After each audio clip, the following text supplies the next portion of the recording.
আসসালামু আলাইকুম।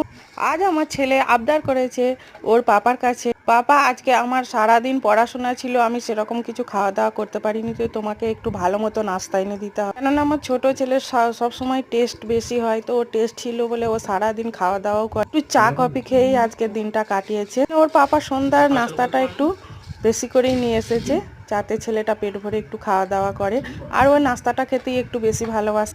আর দেখো, বাপ মা যতটা ছেলেদের আবদার মেটাতে পারবে ততটা কেউ পারবে না। দুনিয়ার মধু হচ্ছে মা বাপ। সব চলে গেলে সব পাওয়া যায়, কিন্তু মা বাপ চলে গেলে মা বাপ পাওয়া যায় না। দুনিয়ার খুশির জন্য মা বাপ অবশ্যই জরুরি। যার গেছে সে অবশ্যই জানে যে মা বাপ কি জিনিস।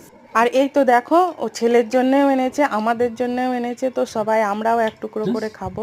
পিৎজা এনেছে ছেলে, বলেছে পাপা একটু পিৎজা নিয়ে এসো, আর বেশি করে চিজ ডালিয়ে আনবে এক্সট্রা, এই জন্য এক্সট্রা চিজ উপর থেকেও ঢেলে। তো এই